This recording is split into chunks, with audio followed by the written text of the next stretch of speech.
ठीक है, हम लोग ये शायद फोर्स पढ़ रहे थे, फोर्स निकालना सीख रहे थे। Yes sir. और अलग अलग जैसे सरफेसेस हैं तो उस पर फोर्स, तो हम लोग अगर देखे थे कि अगर हमको ऐसा है लिक्विड अगर इसमें रखा हुआ है, ठीक है,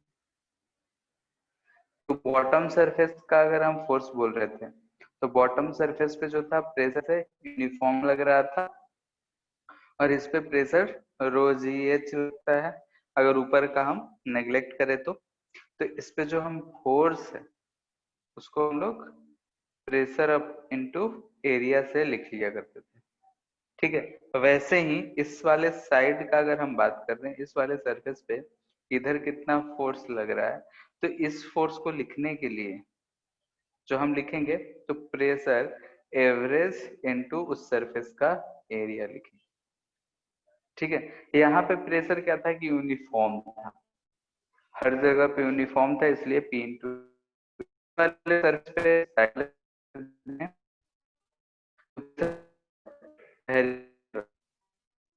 ठीक है, यानी कि बॉटम सरफेस पे प्रेशर सबसे ज्यादा और टॉप सरफेस पे प्रेशर सबसे कम, ऐसा धीरे धीरे इंक्रीज करना होगा। ठीक है, तो इसमें जो हम लोग प्रेशर यूज करेंगे तो इसमें प्रेशर वेरी कर रहा है, इसलिए इसमें हम लोग प्रेशर एवरेज यूज कर रहे हैं यहाँ पे। ठीक है, तो अगर हमको फोर्स निकालना है तो वाल्स पे हम लोग ऐसे निकाल सकते हैं। ऐसा अगर मानते हैं कि पानी है, पानी में ऐसा सरफेस है, ऐसा है। ठीक है, अगर हमको इस सरफेस पे बोलता है निकालो फोर्स, तो हम इस पे भी प्रेशर ऐसा लग रहा होगा। ठीक है, हर जगह अलग अलग प्रेशर लग रहा होगा, उस प्रेशर की वजह से फिर से इसका एवरेज प्रेशर फाइंड करके हम लोग निकाल सकते हैं। और हम जानते हैं कि हॉरिजेंटल सरफेस का प्रेशर सेम होता है, तो हम इस दोनों पॉइंट का एवरेज प्रेशर निकाल करेंगे, तब भी वही फोर्स।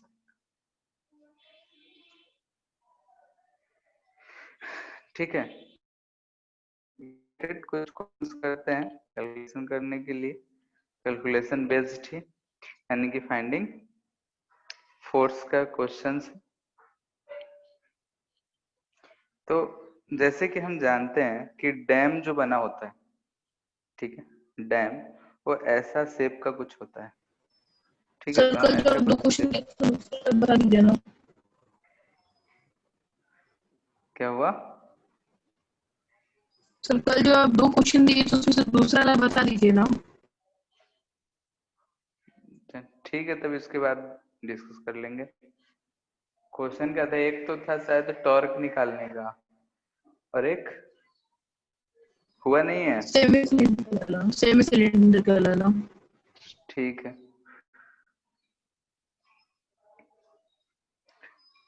इसके बाद देख लेते हैं उसको।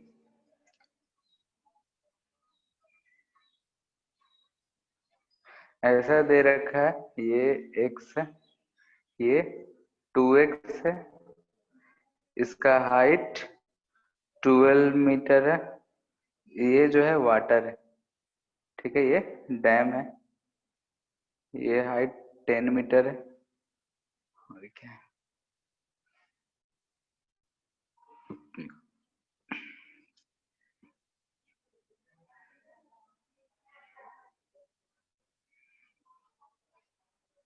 और डेंसिटी जो है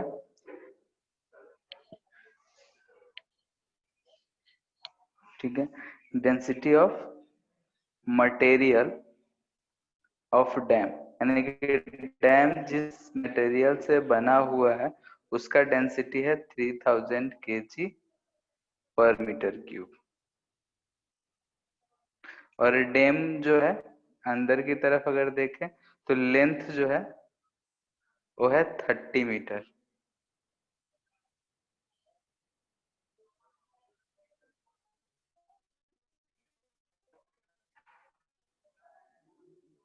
ठीक है, तो ये चीज दे रखा है कि अगर हमको डैम जो होता है, हम लोग पानी स्टोर करते हैं, पानी स्टोर करके फिर उस पानी को हाइड्रो एनर्जी के लिए यूज करते हैं। ठीक है, तो ये डैम है, डैम का कंस्ट्रक्शन इस तरीके से कुछ रखा हुआ है, यानी कि पानी को रोकने के लिए इस शेप में रखा हुआ है। पानी का जो हाइट है वो 10 मीटर है, और इस डैम का लेंथ यानी कि जो अंदर की तरफ लंबाई होगा वो 30 मीटर है। ये चीज दे रखा है हमको। जिस मटेरियल से ये डैम बना हुआ है उसका डेंसिटी 3000 केजी पर मीटर क्यूब है। हमसे पूछ रहा है कि find the dimension of x and 2x। Find x if weight of dam is equal to 10 times force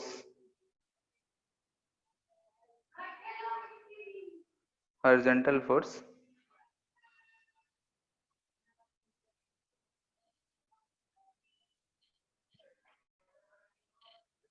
on dam by water। ठीक है, x का वैल्यू फाइंड करना है कि जब डैम पे जो वाटर फोर्स लगा रहा होगा वो 10 टाइम्स है, 10 टाइम्स ऑफ हॉरिजॉन्टल फोर्स जो है वेट ऑफ डैम है। और second, discuss stability of the dam with respect to overturning about the edge।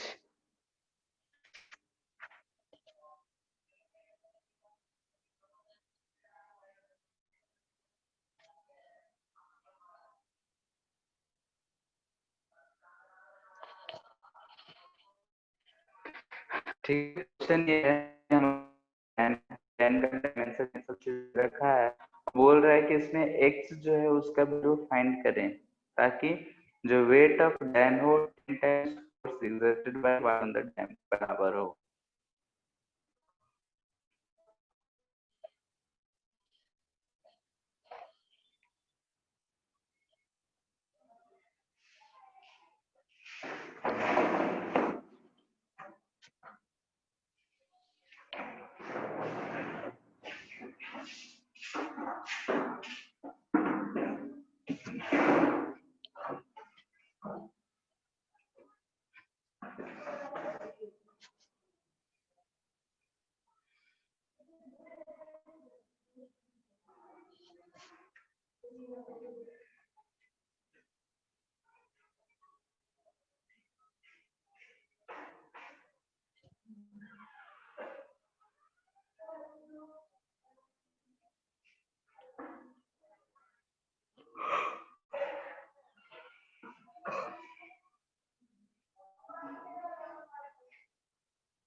हो गया अल्लाह।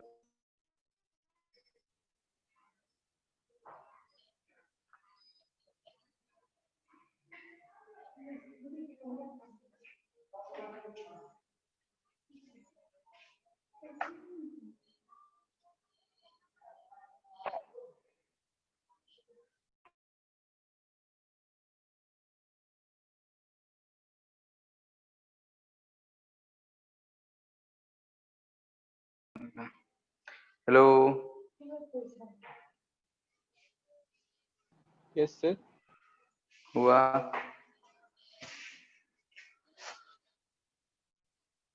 कर रहे हैं सर।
ठीक है, यहाँ वेट ऑफ डैम का अगर हम बात कर रहे हैं तो वेट ऑफ डैम में रो इंटू वॉल्यूम इंटू जी, यानी कि मास इंटू जी होगा। तो मास हो जाएगा रो इंटू वॉल्यूम और जी। तो रो दे रखा है वॉल्यूम, तो वॉल्यूम इसका कैसे निकालेंगे डैम का? तो यहाँ हमको दिख रहा है कि इसका एरिया इनटू हाइट कर देंगे तो वॉल्यूम हो जाएगा। तो ये हमको ट्रेपेजियम दिख रहा है, तो ट्रेपेजियम का एरिया इनटू लेंथ कर दिए तो हमको वॉल्यूम मिल जाएगा। तो इतना हमारा वेट हो गया। अब अगर हम फोर्स फाइंड कर लें, फाइंड सर करो। 250 बाई 27 मीटर। 250 by 27, 27 metre. 9.26 दिया है आंसर। Yes sir. ठीक है।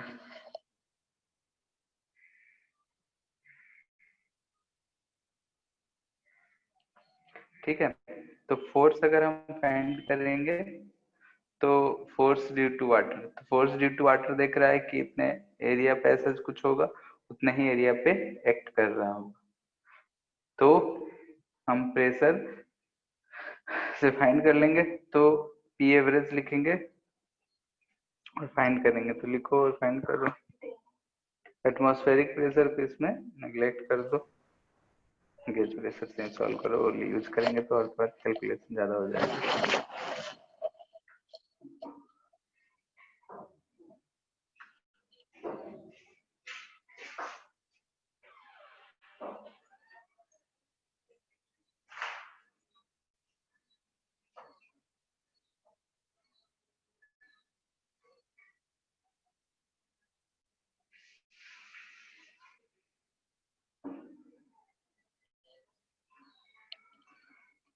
ठीक है, तो लिखेंगे rho g h by 2 into area, ठीक हो जाएगा।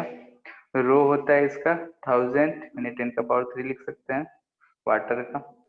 अप्रोक्स इंटू 9.26 आ रहा। ठीक है, 9.26 ही आंसर। सबका आ गया? सबका आ गया होगा तो सॉल्व नहीं करेंगे, मेरा टाइम बच जाएगा।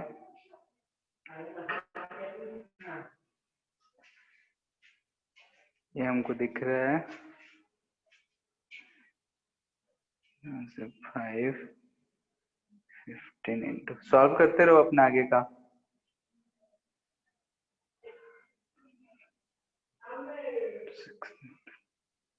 ठीक है, इक्वेशन 1, इक्वेशन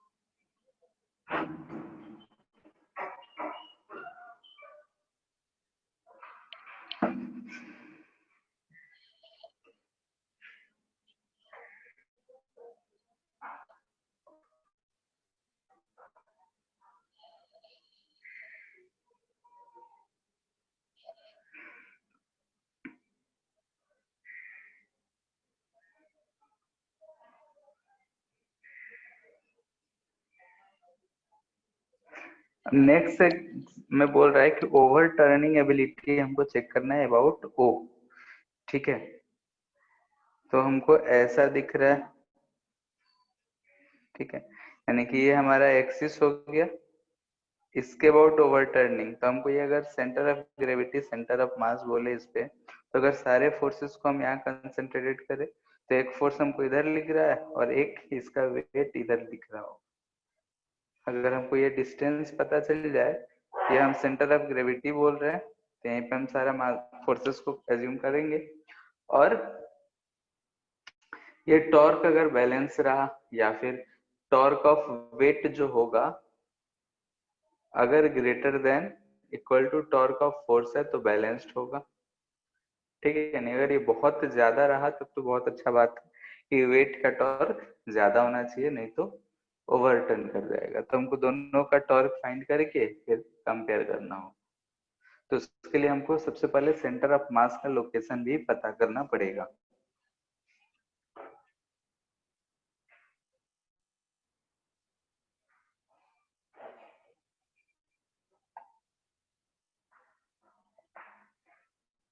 तो सेकंड क्वेश्चन फिर से एक्सप्लेन कर दीजिए ना। सेकेंड क्वेश्चन कह रहा है कि discuss the stability of the dam with respect to overturning, यानी कि ये जो है हमारा इधर से एक फोर्स लग रहा है, पानी जो है इधर जो फोर्स लगा रहा है, इस फोर्स की वजह से इस एक्सिस यानी कि जो ओ पे एक्सिस है इसके अबाउट वो ओवरटर्न होना चाहेगा, टॉपल होना चाहेगा। लेकिन इसका जो वेट है, वेट यानी कि mg जो हम बोल रहे हैं, इसका टॉर्क इस फोर्स के टॉर्क को बैलेंस करेगा। यानी कि अगर स्टेबल होगा ये डैम, यानी कि इसका टॉर्क जो होगा बहुत ज्यादा होगा इस फोर्स के, वाटर के फोर्स वाला टॉर्क से अगर ये ज्यादा हुआ तो बोलेंगे कि स्टेबल है। वाटर का टॉर्क ज्यादा हो जाएगा तो इसको तोड़ के आगे चला जाए, पर इसको टॉपल कर देगा। तो वही केस को डिस्कस करना है इस केस में कि टॉर्क ऑफ वेट और टॉर्क ऑफ फोर्स दोनों में क्या वैल्यू आता है। अगर टॉर्क ऑफ वेट बहुत ज्यादा हो जाएगा तो हम बोलेंगे कि ये टॉपल नहीं कर पाएगा, ओवरटर्न नहीं कर पाएगा, यानी कि स्टेबल हो। लेकिन अगर torque of weight, torque of ये जो अप्लाइड फोर्स है ड्यू टू वाटर उससे कम रहा या फिर लगभग सेम रहा तो हम बोलेंगे कि अनस्टेबल है, टूटने के कगार पे है, और ये ज्यादा रहा तो ओवरटर्न कर जाएगा। क्लियर है? Yes sir. ठीक है, तो वही दोनों का टॉर्क बस फाइंड करके कंपेयर करने बोल रहा है। इस ओ से जो एक्सिस पास कर रहा है इनटू द प्लेन उसके, तो मेनली हमको सेंटर ऑफ मास कहाँ है वो फाइंड करना पड़ेगा। 16/3 मीटर का हाइट पे। 16/3। Yes sir.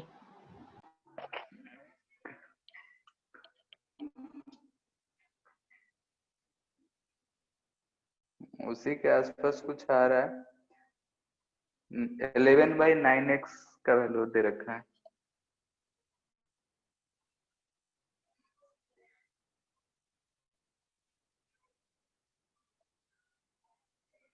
कैसे फाइंड करेंगे? यहाँ से दिख रहा होगा।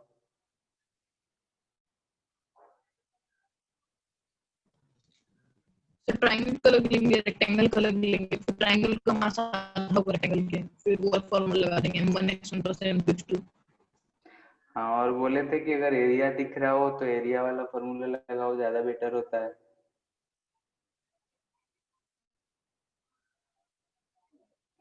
एक एरिया वाला भी पढ़े थे ना, ठीक है। इसका सेंटर ऑफ मास यहाँ पे होगा, इस पॉइंट ओ को हम 6 मीटर इस पे। पॉइंट, तो ये डिस्टेंस कितना हो जाएगा? ये x/2 तो हो जाएगा 3x/2 पे, और इसका सेंटर ऑफ मास इधर कहीं होगा। अगर ऐसा कुछ होता है हमारे पास ट्रेंगुलर शेप, इसका सेंटर ऑफ मास बोलते हैं हम लोग h/3, तो इधर से ये डिस्टेंस कितना हो जाएगा? 2h/3। तो वही चीज है, यहाँ से हम मेजर कर रहे हैं तो ये जो डिस्टेंस हो जाएगा हमारा,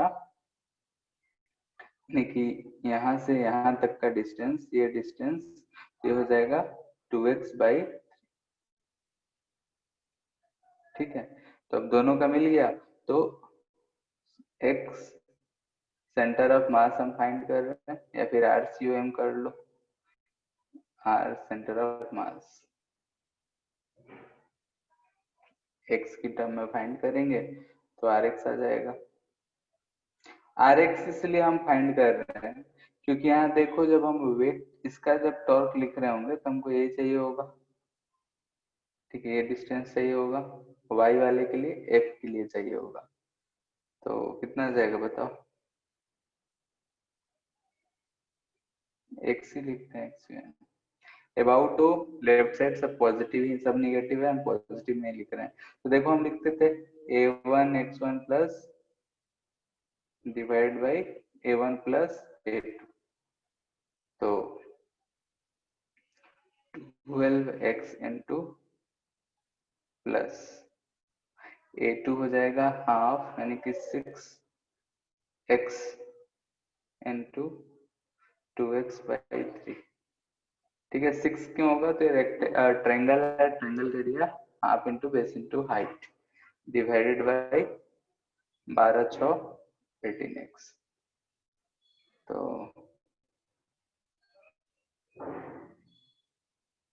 सॉल्व कर लो अब, और क्या, 3 से 6, 3 से 3, 6 6,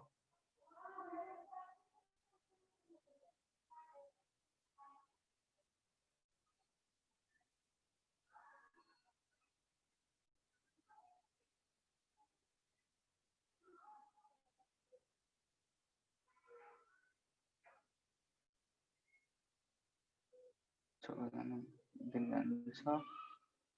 24। सर वहां पे 2 होगा ना 6x into 2x/3 में। अच्छा हाँ, 2 to the 4, तो 1822 x 11x।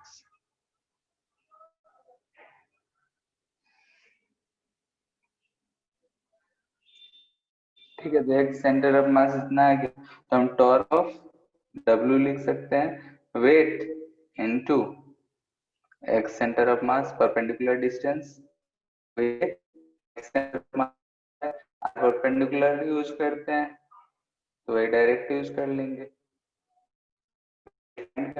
एक्स वैल्यू हमको पता है तो हम इसमें पुट कर देंगे, इस पर हमारा वेट है तो 162 इंटू 10 का पावर 5 इंटू एक एक्स इधर था तो 11/9 एक्स स्क्वायर।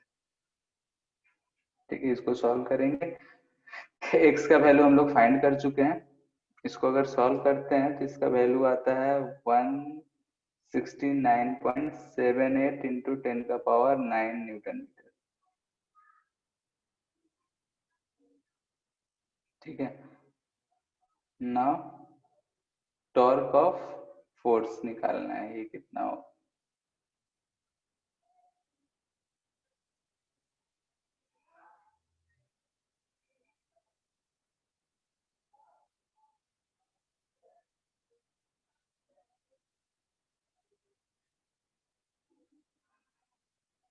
ठीक है, टॉर्क ऑफ फोर्स के लिए हम लोग को या तो point of application of force पता होता तो हम लोग कर लेते, लेकिन अगर वो नहीं पता है तो हमको इंटीग्रेट करना पड़ेगा।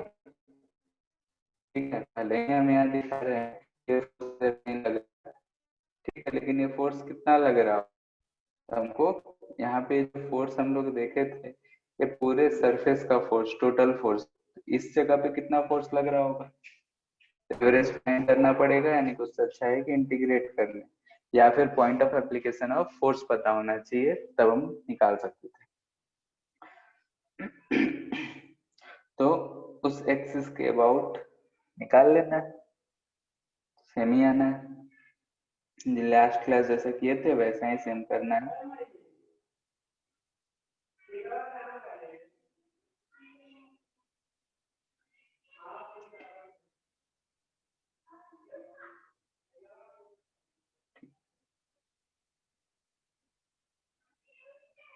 ठीक है, हमको परपेंडिकुलर डिस्टेंस से मतलब है, तो अगर ऐसा शेप है भी,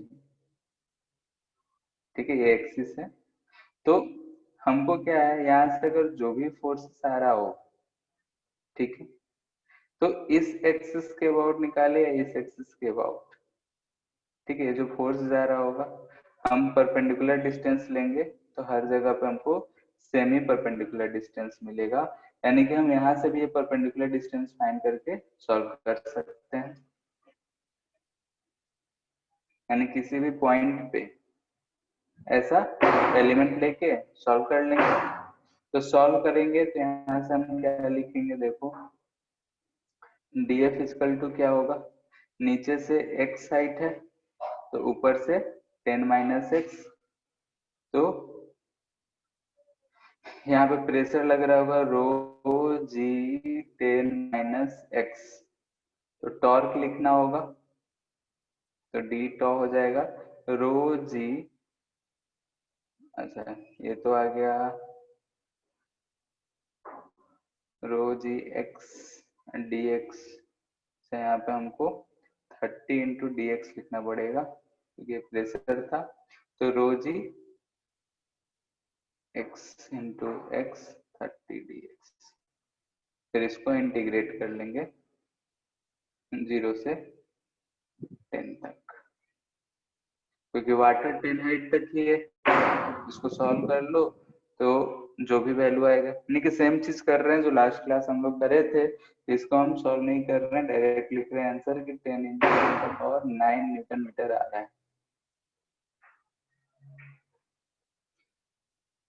ठीक है, तो इसको सॉल्व करने के बाद इतना आ रहा है, इसका जो वैल्यू था ये था, तो हमको दिख रहा है यहाँ से कि टॉर्क ऑफ W जो है greater than torque of applied force से जो वाटर के थ्रू लग रहा है। इसका मतलब है कि जो डैम है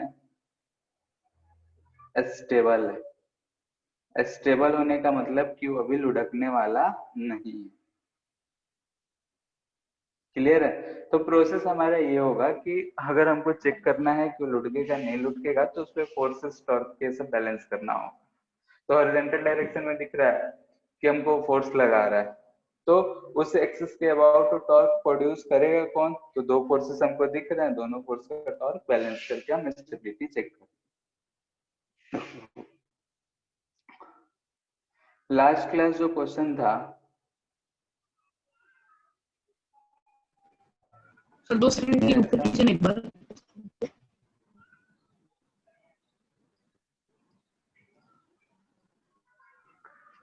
ठीक है सर, थैंक यू सर।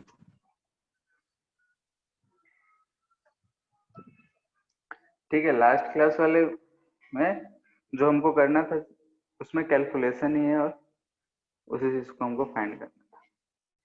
जैसे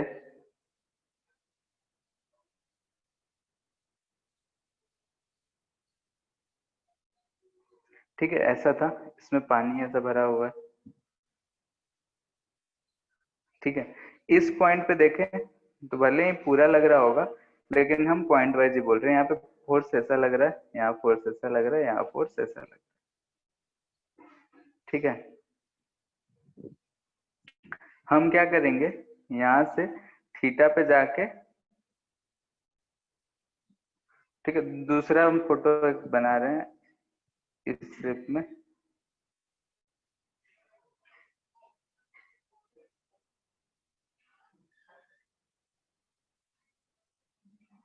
यहाँ से हम थीटा पे गए, जाके डी थीटा का एलिमेंट ले लिए, तो हमको ये वाला स्ट्रिप मिलेगा। क्लियर है? इस पे जो फोर्स लग रहा होगा इधर की तरफ, ऐसा फोर्स लग रहा होगा। इस फोर्स का अगर ध्यान से देखें तो दो कंपोनेंट्स होंगे, ये थीटा तो ये भी एंगल थीटा, तो एक कंपोनेंट इधर की तरफ होगा, यानी कि इधर होगा एफ कॉस थीटा, और एक कंपोनेंट ये थीटा दे थीटा एफ कॉस, इधर की तरफ होगा एफ साइन थीटा। क्लियर है? और अगर हम इसका हाइट ऐसा हम मेजर करें तो ये कुछ हाइट यहाँ पे ऐसा आएगा, ये टोटल लेंथ 2r है, तो ये हाइट हमको दिख रहा है कि ये जो हाइट है r साइन थीटा है, तो अगर हम इसको x बोल रहे हैं तो x r 1 minus sine theta है, ठीक है। तो अगर हम वहां पे df फोर्स लिखेंगे, ठीक है, पूरा कैलकुलेट नहीं करेंगे, प्रोसेस बता दे रहे हैं, df फोर्स जो हम लिखेंगे वो क्या लिखेंगे, ध्यान से देखो, वहां का प्रेशर यानी कि रो जी एच, एच क्या है, x pressure into area, area कितना, तो ऐसा सिलेंडर गया होगा, ठीक है, ऐसा देखो कि ऐसा थिकनेस का ऐसा सिलेंड्रिकल गया है, ठीक है, इसका लेंथ एल है, तो ये थिकनेस हमारा आर डी थीटा है, ठीक है। तो R D theta into L, ठीक है, ये इसका एरिया हो गया। तो यहां से हम लिख सकते हैं rho g r square l 1 minus sine theta d theta, ठीक है। टोटल फोर्स निकालना है तो इंटीग्रेट कर देंगे। हम यहाँ से एंगल थीटा माने हैं, तो इधर आएंगे तो माइनस पाई बाई 2 से पाई बाई 2 तक सॉल्व कर, ठीक है। तो इसको रख के सॉल्व कर लेंगे तो हमारा फोर्स का वैल्यू आ जाएगा। फिगर समझ आया? दिक्कत है? सर आर डी थीटा कैसे लिए नहीं समझ में आया। ये आर थीटा है। जैसे कि अगर यहाँ देखो कि ये वाला हम एलिमेंट लेंगे तो सिलेंड्रिकल पोर्शन है, ये वाला लेंगे ना, तो ये जो थिकनेस होगा इसका, ये थिकनेस, ये हमारा एंगल था, ये सेंटर था इस वाले फिगर के हिसाब से, तो ये वाला थिकनेस क्या आएगा? आर डी थीटा आएगा। बोलो, ऐसा सर्कल था तो ये थिकनेस कितना आ जाएगा? R D theta. और इस सिलेंड्रिकल का लेंथ एल दे रखा है, तो इस शेडेड रीजन का एरिया कितना होगा?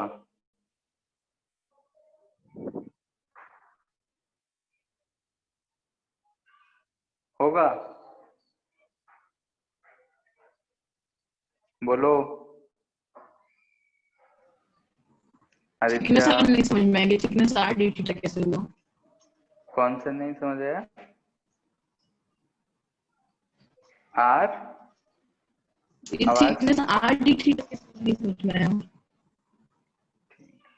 यहाँ पे देखो ध्यान से, हम यहाँ पे ऐसा एलिमेंट लिए हैं, यहाँ पे आके ये डी थीटा लिए, तो ये थिकनेस कितना आ जाएगा? आर डी थीटा लिखेंगे, ये थीटा ये आर, तो ये डीएल लेंथ क्या लिखते हैं हम लोग? बोलो,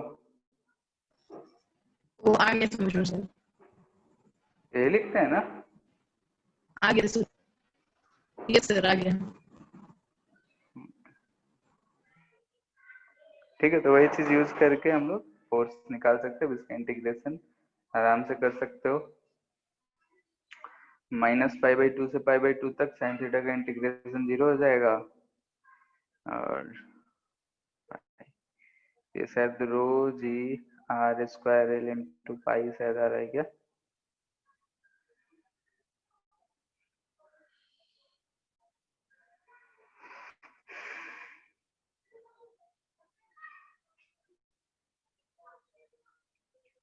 साइन थीटा का इंटीग्रेशन अगर करेंगे माइनस पाई बाई 2 से पाई बाई 2 तो 0 ही आएगा, ठीक है, इतना ही आएगा। और एक जो दिए थे टॉर्क वाला क्वेश्चन हो गया था, यस सर।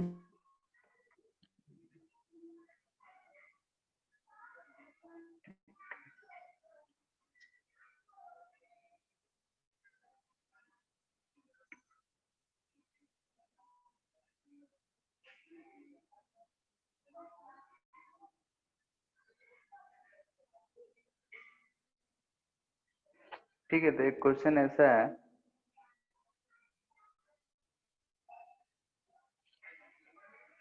कि ये मान लेते हैं लिक्विड है इधर पूरा, इसमें एक जो है ऐसा सरफेस दे रखा है यहाँ पे ऐसा, ठीक है। यहाँ से ये लेंथ है एल, और ये जो सरफेस है ऐसा है,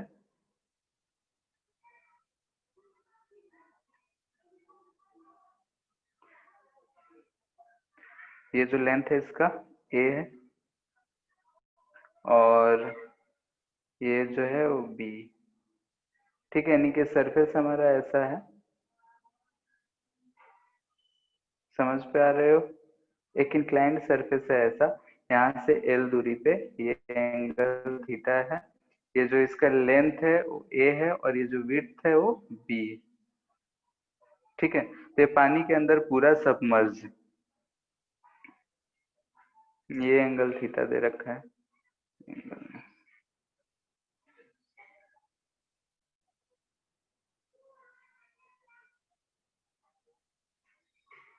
तो हमको फाइंड करना है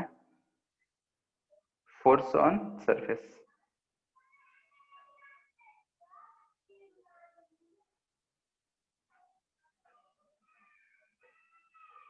ठीक है, क्वेश्चन ये है कि एक इंक्लाइंड सरफेस है, 3D में बनाना चाहो तो ऐसा कर सकते हैं।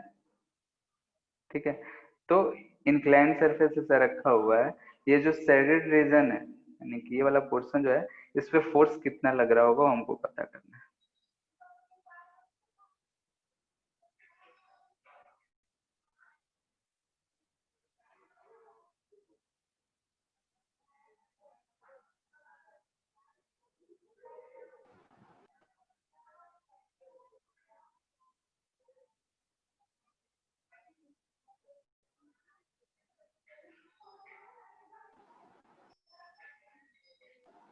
सर 0 नहीं होगा।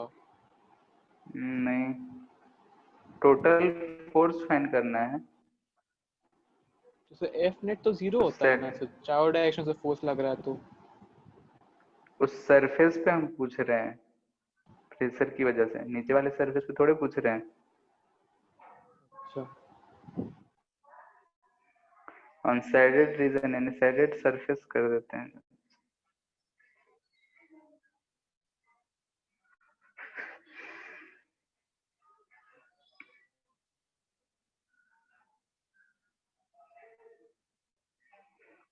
बात को समझ पा रहे हो कि कैसा इंक्लाइंड है, यानी कि पानी है इसके ऊपर, डेंसिटी रो है, ये जो है टॉपमोस्ट सरफेस से नीचे में ऐसा रखा हुआ है मान लेते हैं। तो सरफेस पे कितना फोर्स लग रहा होगा, यानी एक तरीके से ऐसा क्वेश्चन हो गया कि जो है अगर हम पानी भर के ऐसा रखे हैं, कंटेनर है, तो इस पे फोर्स कितना लग रहा होगा, उसी तरीके का है लेकिन हम इनसाइड में रखे हैं।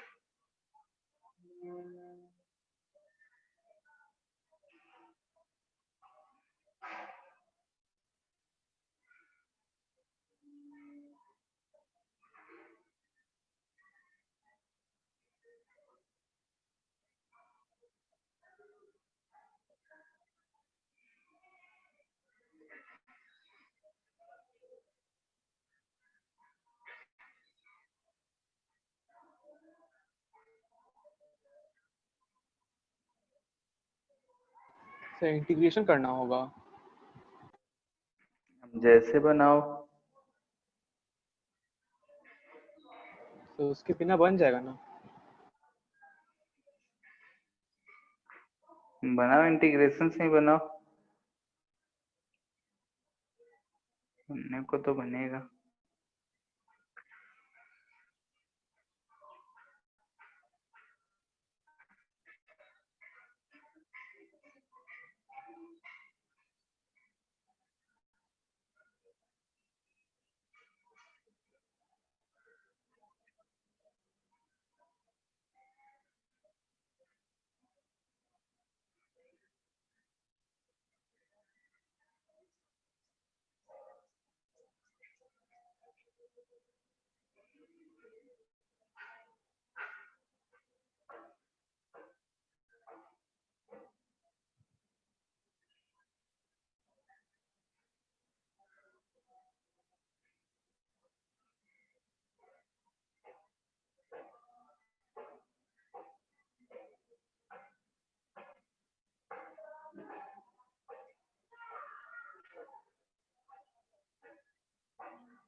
हो गया।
ठीक है, जैसे इंक्लाइंड प्लेन है हमारा, तो इस इंक्लाइंड प्लेन पे हम ऐसा एक एलिमेंट ले सकते हैं, y दूरी पे जाके एक छोटा सा एलिमेंट यहाँ पे हम dy ले लिए। अगर उसको हम देखें तो ऐसा दिख रहा होगा हमको कि dy एलिमेंट का एरिया ये होगा। यहाँ से हमको dA जो दिख रहा है वो दिख रहा है b इंटू dy। ठीक है, अगर हम इस पे प्रेशर देख रहे हैं, इस पे प्रेशर तो लिखेंगे रो जी एच। ठीक है, यानी कि रो जी एच जो हो जाएगा ये थीटा, तो ये 90 माइनस थीटा,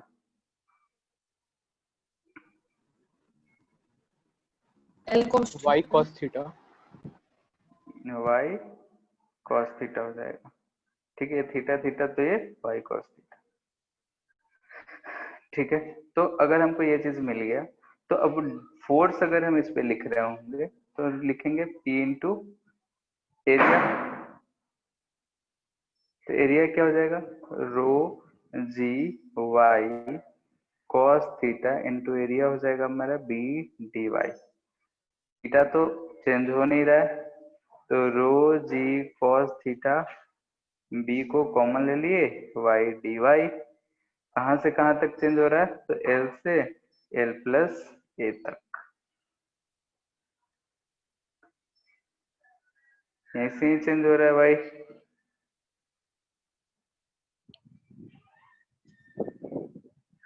इसको बस अब सॉल्व कर लेना है।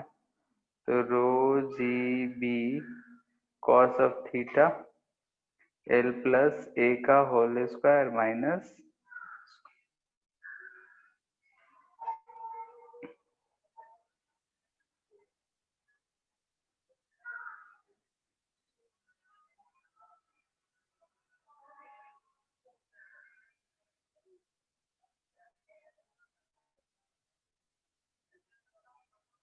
ए square plus 2 a l. A बाहर ले सकते हैं तो रो जी ए बी जो एरिया है फिर जी कॉस थीटा इंटू ए प्लस 2l लिख सकते हैं।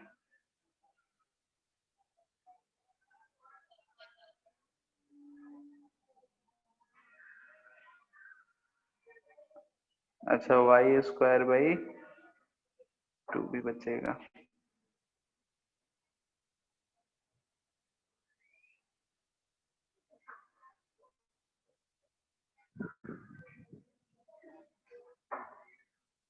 इतना ही आ रहा है, कैलकुलेशन एक बार देख लेना। Y square by 2, answer check कर लेते हैं। रो जी ए बी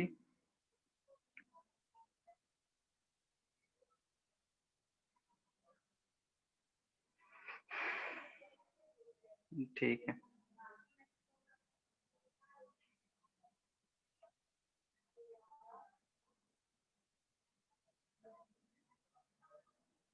ठीक है, सबका आ रहा है। ये मेथड 1 था। मेथड 2 है, ये ठीक है, ऐसा ये दे रखा है। तो अगर हम ये वाला सरफेस देख रहे हैं तो इसका एरिया जो है, एरिया ए बी है, ठीक है। और अगर हम इस पॉइंट का प्रेशर फाइंड करेंगे, इस पॉइंट प्रेशर हमको मिलेगा रो जी एल, और इस पॉइंट का प्रेशर फाइंड सर आपका पास कॉस कीबोर्ड नहीं थीटा। आता। क्या? हेलो, सर आपका पास आवाज क्लियर हल्का नहीं। गूंज के आ रहा है सर। हाँ, रूम थोड़ा आज खाली हो गया है। गूंज के भी आ रहा है, क्लियर भी नहीं आ रहा, फिर लैग भी कर रहा है। अभी आ रहा है? Yes sir. Yes sir. ठीक है, तो यहाँ से देखो कि अगर हमारा ऐसा शेप था तो इस ए पॉइंट पे और ये बी पॉइंट, तो ए पॉइंट पे जो हम डेंसिटी लिखेंगे, प्रेशर लिखेंगे, ये लेंथ एल था, ये एंगल थीटा था, तो rho g l cos theta.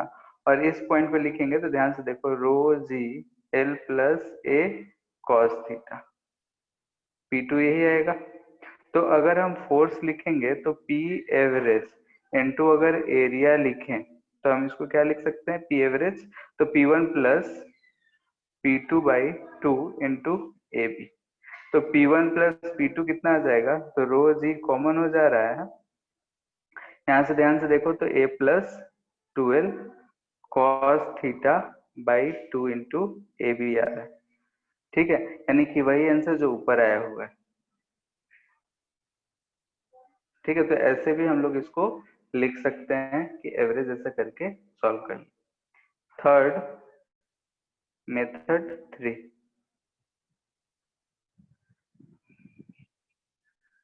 ऐसा हमारा ये सरफेस है, यहाँ से ये एल है, ये एंगल थीटा है, ठीक है। इस सरफेस का बात हो रहा है, तो इस सरफेस को हम लोग दो कंपोनेंट्स में तोड़ सकते हैं, यानी कि एक ऐसा कंसिडर कर ले, एक ऐसा कंसिडर। इस पे जो फोर्स लगेगा, हॉरिजॉन्टल बोल दे रहे हैं, इस पे जो फोर्स लगेगा उसको फोर्स वर्टिकल कर दे रहे हैं, ठीक है। और हम इसके दो कंपोनेंट्स लेंगे और दोनों कंपोनेंट्स फाइंड करके और लिख लेंगे एफ वी और एफ एच। एफ एच के लिए हम ये थीटा थीटा हो जाएगा, ये आएगा ए बी कॉस थीटा हो जाएगा। फिर यहाँ प्रेशर लिख के इस पे हम एफ एच फाइंड कर सकते हैं, ठीक है। और ये एफ साइन थीटा ले रहे हैं, ऊपर ले रहे हैं तो नहीं, यहाँ लेना पड़ेगा, ठीक है। इसको ऐसा कर देते हैं, एक कंपोनेंट इधर आएगा, इस पे एफ भी होगा, और इन दोनों का जो लास्ट में हम एफ निकालेंगे तो under root F H square plus F B square, ये भी कर सकते हैं। ये थोड़ा लंबा जाएगा इसलिए करा नहीं रहे, क्योंकि दो दो फोर्स फाइंड करो, ये करो, ठीक है। यानी कि अगर हम लोग देख रहे हैं तो हम इस पे फोर्स जो फाइंड कर सकते हैं, ये दो मेथड, और भी मेथड्स हैं लेकिन सबसे बेस्ट मेथड यही है, तो हम ये कहेंगे कि यही चीज मेथड यूज करना है। एक ये भी है कि इसका सेंट्रॉइड फाइंड कर लो, जैसे मेथड 4 बता ही देते हैं।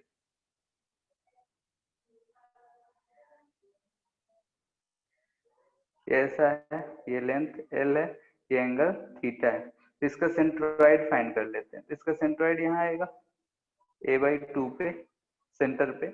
यहाँ का प्रेशर हम लिख लेंगे, तो प्रेशर जो हो जाएगा वो हो जाएगा हमारा rho g l plus A by two, ठीक है।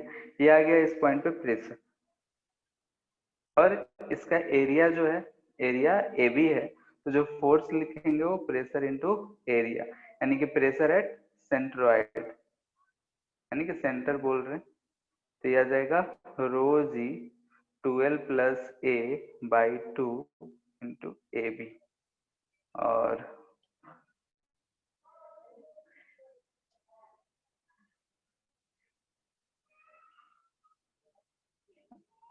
जब प्रेशर एल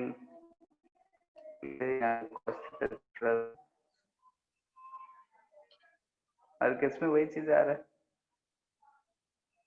ठीक है, तो इन 3-4 मेथड में से जो अच्छा लगे वो कर लो। हमको सबसे अच्छा लगता है सेकेंड वाला मेथड, क्योंकि वो हर जगह लगभग यूज हो जाता है।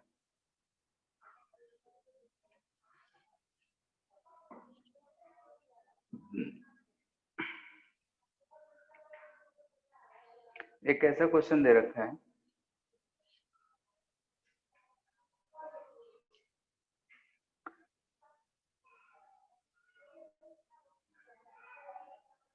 ऐसा हेमिस्फेरिकल शेप का एक कुछ बॉल है, रेडियस इसका आर है, सॉलिड है।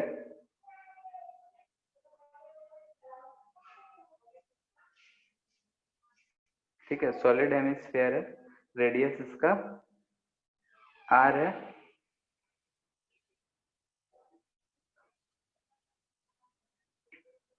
It is made to just sink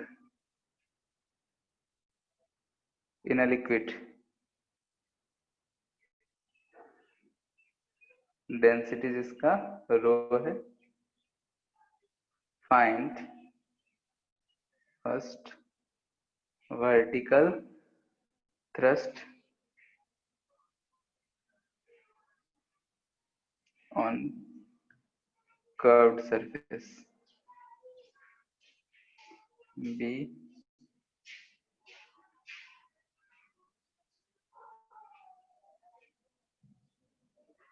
on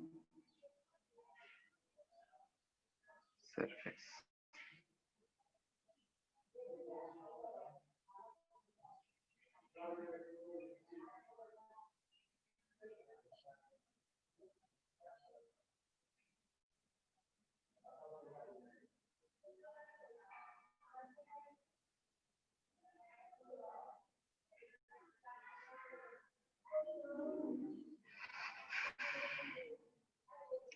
ठीक है, एक हमको एक ऐसा हेमिस्फेरिकल सॉलिड दे रखा है जिसको हम किसी लिक्विड में पुट कर रहे हैं। लिक्विड में अगर पुट कर दे रहे हैं तो जैसे अगर हम मान ले रहे हैं रख रहे हैं, तो जो लिक्विड है इसको टच करता है, बस भर रहा है।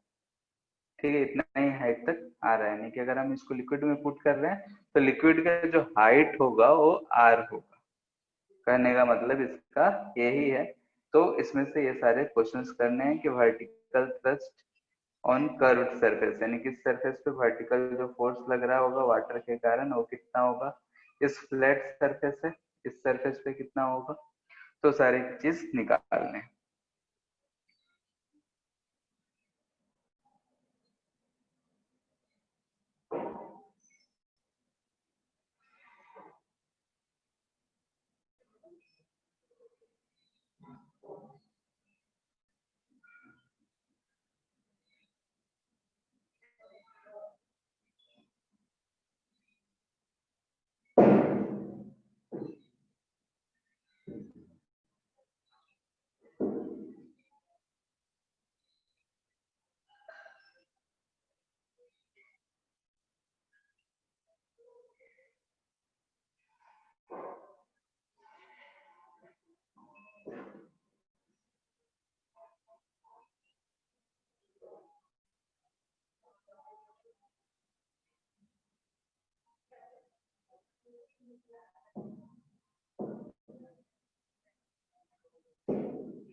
हो गया।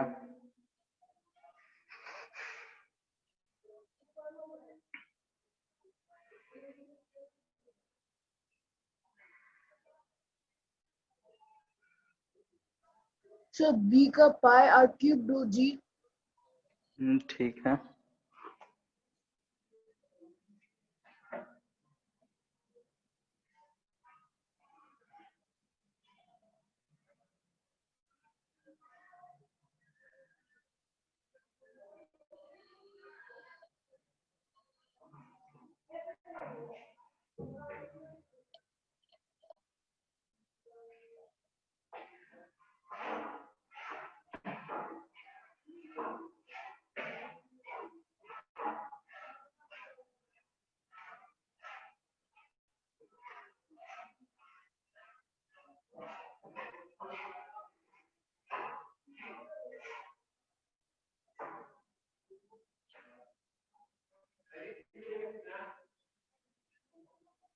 So पहले का पाई आर क्यूब बाय 3 रो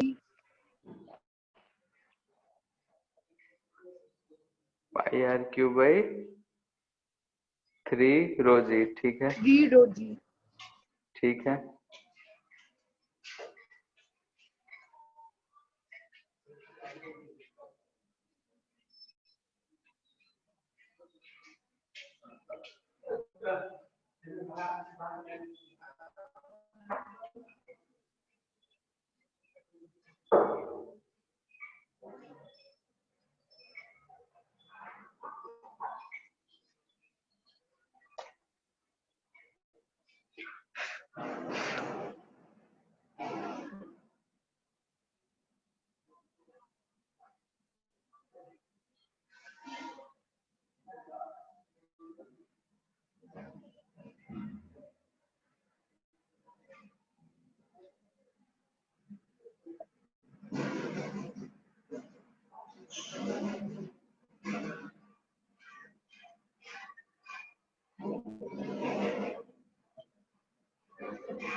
ठीक है, यहाँ अगर ध्यान से देखें तो इस जो कॉलम में वाटर होगा, जो भी लिक्विड है यहाँ पे, ठीक है, इस वर्टिकल सरफेस पे और यहाँ पे इस वर्टिकल सरफेस पे जो भी फोर्स लगा रहा होगा इस पे, एक कॉलम का वेट ही लग रहा होगा। ठीक है, तो इस पे अगर हमको फोर्स निकालना है तो फोर्स 1 हम बोल दे रहे हैं पहला के लिए, तो हम बोल सकते हैं कि weight of liquid above the surface, यानी कि उसके सरफेस पे जितना लिक्विड होगा वही प्रेस कर रहा होगा, उसके वेट के जितना है, सारे जो प्रेशर है उस पर नॉर्मली लग रहा है, तो हम उतना बोल सकते हैं कि उसके वेट के जितना ही उस पर टोटल फोर्स लग रहा होगा नीचे की तरफ, क्योंकि हमको बोल रखा है कि वर्टिकल थ्रस्ट फाइंड करना है। तो वर्टिकल थ्रस्ट करने का मतलब उसका वेट के बराबर, तो वेट हम फाइंड कर लेंगे, तो ये कितना आएगा, रो जी इंटू वॉल्यूम। तो वॉल्यूम कैसे निकालेंगे, तो हमको एक सिलेंडर दिख रहा है और नीचे एक हेमिस्फीयर दिख रहा है, तो रोजी इंटू हम बोल सकते हैं कि इस जो सिलेंडर है उसका volume pi are cube minus, यानी कि पाई आर स्क्वायर एच होता है, एच आर ही है, तो इसका 4 यानी कि 2/3 पाई आर क्यूब हेमिस्फीयर में से घटा दिए, ये हमको दिख रहा है कि rho g pi are cube by,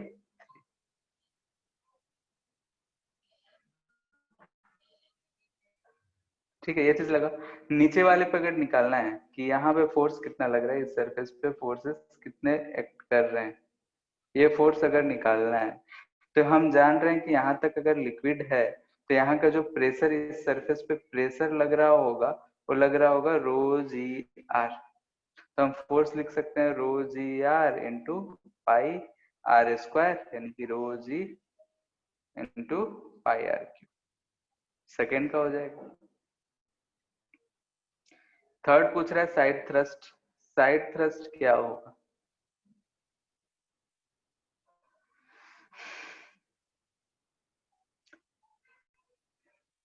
side thrust करने का मतलब कि इस सरफेस है हमारा, 0 ठीक है, ये सरफेस है, तो इधर से जो लिक्विड फोर्स लगा रहा होगा चारों तरफ से, ठीक है, हम सिर्फ दो ही डायरेक्शन दिखा पा रहे हैं, लेकिन ये चारों ओर से इस पे जो फोर्सेस लग रहे होंगे, तो ये जो हम दिख रहा है कि एफ नेट जो होगा हर जगह पे प्रेशर, यहाँ पे जो प्रेशर लग रहा होगा उसका अपोजिट सेम प्रेशर लग रहा होगा, इधर कहीं लग रहा होगा तो उसके पीछे भी सेम उतना ही लग रहा होगा, तो एफ नेट क्या हो जाएगा 0, यानी कि हॉरिजॉन्टल में अगर देख रहे हैं तो फोर्स 0 आएगा। अब टोटल हाइड्रोस्टैटिक फोर्स पूछ रहा है, ऑन हेमिस्फीयर का ही बात कर रहे हैं, ठीक है। टोटल पूछा जा रहा है तो इन सबका रिजल्टेंट होगा, तो एफ टोटल हम बोल सकते हैं F1 plus F2 plus F3। F3 तो 0 है और बाकी दो का डायरेक्शन अपोजिट, ठीक है। तो हमको दिख रहा है कि rho g pi r square 1 minus 1/3 pi are cube है, ठीक है। तो ऐसे से अगर क्वेश्चन दिए रहेंगे अलग शेप का अगर दिया रहेगा और हमसे वर्टिकल पूछ रहा है, मान लेते हैं यहाँ वर्टिकल नहीं कहा रहा था, इस क्वेश्चन में हम बताने के लिए वर्टिकल लिखे थे, लेकिन अगर वर्टिकल नहीं करता, बोलता है कि अपर कर्व सरफेस पे टोटल फोर्स फाइंड करें, तो हमको दिख रहा है कि कर्व सरफेस पे जो हॉरिजॉन्टल फोर्स है वो तो 0 है, तो जो भी फोर्स उस पे एक्ट कर रहा है वो वर्टिकल ही है, तो टोटल फोर्स उतना ही के बराबर होगा, ठीक है। तो हम लोग उससे फाइंड कर सकते हैं इस कंसेप्ट से, कि ऐसे यूज कर सकते हैं। इसको हम ऐसे भी समझ सकते हैं कि जैसे कि अगर हम मान लेते हैं कि ऐसा कोई हमारा कंटेनर, इसमें लिक्विड भरा हुआ है, ऐसा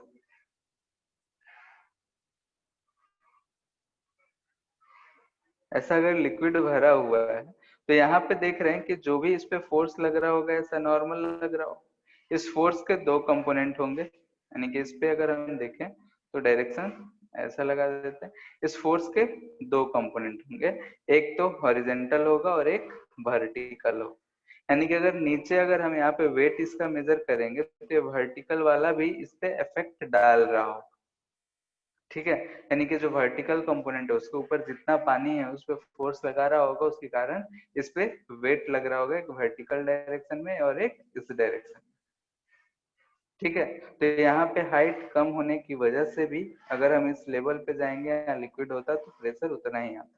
जैसे एक ऐसा मान लेते हैं कि हमारे पास कंटेनर है, ठीक है, इसमें हम पूरा लिक्विड ऐसे भर दिए हैं, और अगर हम इस पे बोले कि इस वाले सरफेस पे जो फोर्स होगा वो कितना होगा, तो इस वाले सरफेस पे एक चीज याद रखना कि जैसे हमसे कहा जाता है, प्रूफ कर सकते हो लेकिन लंबा चौड़ा इक्वेशंस लिखने पड़ेंगे, इन सब का डायमेंशन लेके हमसे डायरेक्ट बता देते हैं कि इस पे जो फोर्स होगा, प्रेशर जो होगा, जो भी हाइट होगा यहाँ से, जो भी हाइट होगा उस हिसाब से हम प्रेशर लिखेंगे, प्रेशर यूनिफॉर्म होगा, फोर्स यूनिफॉर्म होगा, लेकिन फोर्स जो होगा वो इस केस में जस्ट जो है वेट ऑफ, अगर हम लिक्विड बोलते हैं कि वेट ऑफ लिक्विड के बराबर होगा तो ये स्टेटमेंट गलत। क्यों? क्योंकि यहाँ पे अगर दिख रहा है कि यहाँ पे ये वाला जो सरफेस है, ये जो वाटर है इस पे ऐसा फोर्स लगाया होगा, अगर वाटर इस सरफेस पे ऐसा फोर्स लगाएगा तो बदले में न्यूटन लॉ की वजह से ये सरफेस वाटर पे भी ऐसा फोर्स लगाया हो, ठीक है, और ये फोर्सेस भी आके यहाँ पे बढ़ गए होंगे, ठीक है। यानी कि यहाँ पे हम प्रेशर बोल रहे हैं कि रो जी एच के बराबर होगा, लेकिन जो फोर्स का बात कर रहे हैं तो ये जो फोर्स सिर्फ वेट के लिए ही नहीं होगा, ये फोर्सेस की वजह से भी यहाँ पे प्रेशर आया होगा, यहाँ जो हाइट है उसके वजह से भी डिफरेंस हुआ होगा, क्योंकि यहाँ दिख रहा है कितना हाइट ज्यादा है तो यहाँ का हमको रो जी एच लिख सकते हैं, लेकिन यहाँ तो हाइट कम है, यानी कि ये जो फोर्स है यहाँ का जो लिक्विड है उसी का सिर्फ वेट नहीं होगा, बल्कि ये जो हमारा ऊपर फोर्स लग रहा है वो भी लगा रहा होगा, ठीक है। इसीलिए देखे होगे कि कंटेनर जो हमारा बना होता है ऊपर में इसका शेप इस तरीके का दिया होता है, कोई सा भी लिक्विड कंटेनर होता है तो ये जो उसका सरफेस होता है इसको हम लोग ऐसे बना के रखते हैं, ताकि अगर इसमें हम लिक्विड पुट करें तो इससे फोर्स इस पे ना लगे, ठीक है। इसलिए ऐसा शेप ऊपर से हमको बनाया हुआ रहता है, कोई सा भी कंटेनर देख लो उसमें ऐसा ही बना हुआ, ठीक है। तो इस चीज का ध्यान रखना है कि फोर्स भी एक्ट करेगा। अब जैसे है कि अभी तक हम लोग देख रहे थे कि जो कंटेनर है वो रुका हुआ था, ठीक है, तो स्टैटिक का ही केस है, लेकिन फॉर एक्सेलरेटिंग कंटेनर का बात कर रहे हैं। कंटेनर जो है उसको हम एक्सेलरेशन दे दें। तो पहले सिंपल केस देख रहे हैं कि मान लेते हैं कि हमारा कंटेनर है, यहाँ पे चक्के लगे हुए हैं, इसमें पूरा लिक्विड हम भर दिए, ठीक है, ऊपर से क्लोज्ड है पूरा। अब अगर हम इस पॉइंट या इस पॉइंट का बात करते हैं तो ये हॉरिजॉन्टल लेवल पे है, बोलते हैं कि प्रेशर जो होगा सेम होगा। लेकिन अगर हम इसको इधर की तरफ किसी एक्सेलरेशन ए से कह दिए, अब अगर हम बोले कि क्या pressure at A equal to pressure at B है,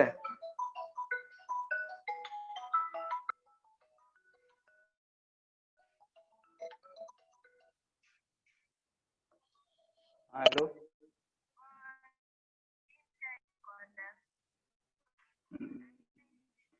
ये 10 मिनट में। हाँ,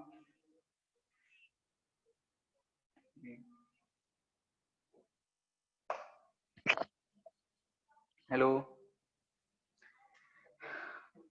बोलो। यहाँ पे अगर हम इक्वल दोनों नहीं पॉइंट होगा। इक्वल नहीं होगा, क्यों? क्योंकि दिख रहा है कि जब ये इधर की तरफ बढ़ रहा होगा तो ये जो लिक्विड है पीछे की तरफ प्रेस कर रहा होगा, यानी कि यहाँ का लिक्विड पीछे जाना चाह रहा होगा। यहाँ जो अगर हम छोटा सा मास मानेंगे उस पर डीएम फोर्स इधर लग रहा होगा, सुडो फोर्स इधर की तरफ लग रहा होगा, यानी कि सब पीछे की तरफ धक्का दे रहा होगा। लेकिन अगर हम पीए का फोर्स, प्रेशर एट पीए यहाँ का बोल रहे हैं कि पीए है, तो प्रेशर एट बी लिखेंगे तो क्या लिखेंगे, बोलो? पीए प्लस, अगर इन दोनों के बीच का दूरी को अगर हम बोल दें कि एल डिस्टेंस है, तो क्या रो लिखेंगे? Into A into L. Two L, ठीक है। वैसे ही जैसे कि अगर हम यहाँ पानी रखे थे, ठीक है, तो यहाँ वाला वाटर नीचे वाले को प्रेस कर रहा है, ये वाला इसको प्रेस कर रहा है, ऐसे ही सब एक दूसरे को प्रेस करते जा रहे हैं। तो इसलिए यहाँ का अगर प्रेशर पीए था, एच हाइट नीचे आ रहे थे, तो हम बोल रहे थे रो जी इंटू एच, ठीक है। तो यहाँ जी जो था एक्सेलरेशन ड्यू टू ग्रेविटी था, हॉरिजॉन्टल कोई एक्सेलरेशन नहीं था। लेकिन अगर हम हॉरिजॉन्टल एक्सेलरेशन दे दिए, हॉरिजॉन्टल एक्सेलरेशन अगर दे दिए, इसका मतलब ये हुआ कि जो वाटर सरफेस है इधर की तरफ प्रेस करता जा रहा होगा। अगर हम खुद भी देखें तो इस सरफेस पे प्रेशर ज्यादा होगा और इस सरफेस पे प्रेशर बहुत कम होगा, ठीक है। तो इस केस में हम देख रहे हैं कि प्रेशर ऐसे लिख सकते। लेकिन इसी का केस हम देख रहे हैं कि अगर हमारा कंटेनर जो होता ओपन होता, ऐसा पानी भरा हुआ है, कंटेनर जो है ओपन है, ये चक्का लगा हुआ है, इसको हम इधर से एक्सेलरेट कर दिए, तब क्या होगा? इस केस में क्या होगा, जैसे अगर देखोगे तो यहाँ पे अगर हम इस पे चीटा बन के बैठ जाएं, तो यहाँ से हमको क्या दिखेगा कि ये आगे की तरफ जा रहा है और पानी पे इधर पीछे की तरफ फोर्स लग रहा है।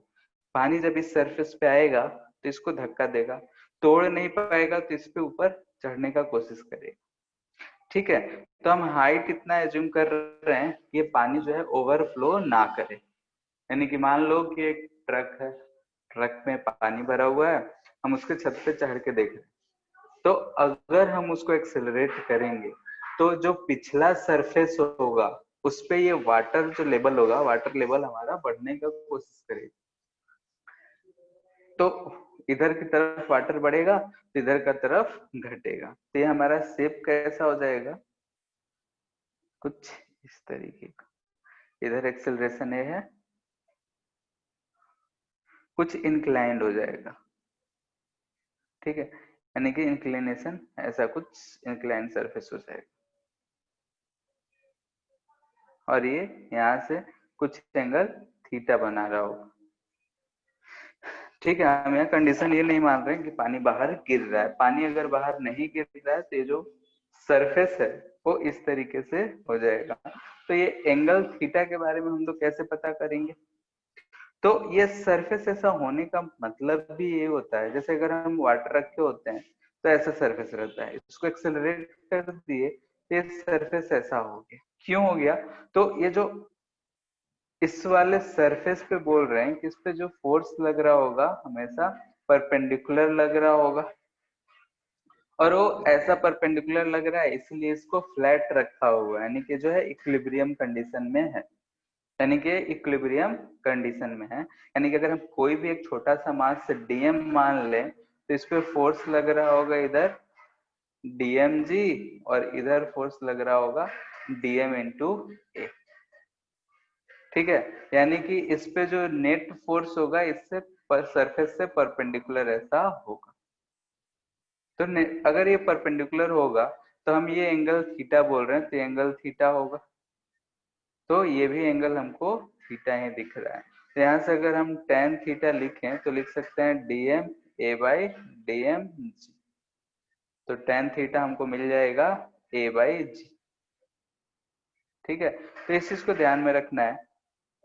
अगर एक्सेलरेटिंग कंटेनर बोले, कंटेनर अगर एक्सेलरेट कर रहा है इसका मतलब ये हुआ कि जो प्रेशर है वो हॉरिजॉन्टल लेवल पे भी इक्वल नहीं रह जा रहा है, यानी कि यहाँ PA is not equal to PBA, horizontal level पे इक्वल नहीं है।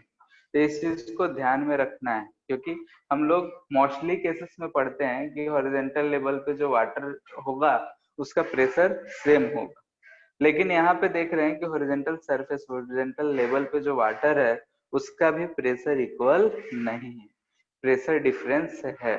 ठीक है, और ये प्रेशर डिफरेंस किस वजह से आ रहा है? तो ये जो सूडो फोर्स लग रहा है हर मॉलिक्यूल्स पे, तो पीछे वाले मॉलिक्यूल्स को प्रेस करते जा रहा है और उस वजह से उस पे प्रेशर बढ़ता जा रहा है। अगर ओपन कंटेनर यहाँ ओपन नहीं था तो इसको ऊपर जाने का केस नहीं पॉसिबल, ऊपर नहीं जाता तो हम मान लिए कि ऊपर नहीं जाएगा, सब सेम इक्वल बराबर जाता, लेकिन ये कंटेनर ओपन है तो ये वाला सरफेस ऊपर की तरफ जाएगा, ये झुक जाएगा, क्योंकि पानी को तो हम इनकम्प्रेसिबल माने हैं, वॉल्यूम उतना ही होना चाहिए, तो ये ऊपर जाएगा नहीं कि जरूर इधर से कुछ लेवल नीचे आना चाहिए। तो इक्विलिब्रियम कंडीशन में ये जो है कोई एंगल थीटा पे इक्विलिब्रियम आ जाएगा, और उस समय बोलेंगे कि इसके सरफेस पे जो फोर्स लग रहा होगा वो परपेंडिकुलर ही होगा, नेट इधर की तरफ होगा। तो उस हिसाब से हम वहां पे एंगल पता कर सकते हैं कि उस प्रकार जो एंगल होगा कितना होगा, तो tan theta equal to a by g होगा। ठीक है, तो हमको ऐसा क्वेश्चन दे सकता है कि एक कंटेनर है, ठीक है, इसमें लिक्विड भरा हुआ है और इसको हम ऊपर ए से एक्सेलरेट कर दिए, ये पॉइंट हमारा ए है, ये पॉइंट हमारा बी है, तो प्रेशर एट बी क्या होगा? तो ए के टर्म में लिखेंगे तो प्रेशर एट ए अगर लिखेंगे तो क्या होगा? Pressure at a plus rho g plus a लिखेंगे इनटू, अगर इस दोनों के बीच में हाइट h है तो रो जी एच। क्यों? क्योंकि इस एक्सेलरेशन की वजह से नीचे की तरफ सूडो फोर्स आएगा और नीचे प्रेशर बढ़ता जाएगा। वही अगर ऐसा केस दे दिया, ये पॉइंट ए है, ये पॉइंट बी है, दोनों के बीच में h है और ये नीचे की तरफ एक्सेलरेशन ए से आ रहा है, तो प्रेशर एट बी अगर लिखना होगा रो जी माइनस ए इंटू एच। ठीक है, तो हम लोग ऐसे इसको लिख सकते हैं। ठीक है, आज इतना ही रहने दे रहे हैं, थोड़ा सा काम है, बाकी इसको नेक्स्ट क्लास में करेंगे, इससे रिलेटेड क्वेश्चंस आगे करेंगे, फिर बायोन्सी, इससे ज्यादा क्वेश्चंस तो है नहीं, तो इससे कुछ क्वेश्चन करेंगे और नेक्स्ट क्लास में फिर बायोन्सी, और बायोन्सी में कुछ इंटरेस्टिंग क्वेश्चंस करेंगे। तो नेक्स्ट क्लास कल है 1:30 से ही। ठीक है, सैटरडे या फ्राइडे वाला एक कैंसिल होके कल ही क्लास है, फ्राइडे को है शायद सर। फ्राइडे को शायद कैंसिल है, कोई एक दिन का कैंसिल होके कल है। ठीक है, नहीं सर, फ्राइडे को एक ही है आपका, मतलब एक ही क्लास है हम लोग का, तो उस दिन आप करा दीजिएगा, और सैटरडे वाला शाम को है। ठीक है, ठीक है, कोई सा भी एक दिन वाला जो भी है। तो सैटरडे वाला शायद अतुल सर का दोपहर में लगा हुआ है ना। यस सर, लेकिन हाँ फ्राइडे तो को नहीं लगा हुआ है, और आपका फ्राइडे को शाम को लगा हुआ है। तो ठीक है, तब सैटरडे वाला ही। ठीक है, कल हो जाएगा। ठीक है, फिर आज एंड कर रहे हैं। Thank you sir. Thank you sir. Thank you. Thank you, sir.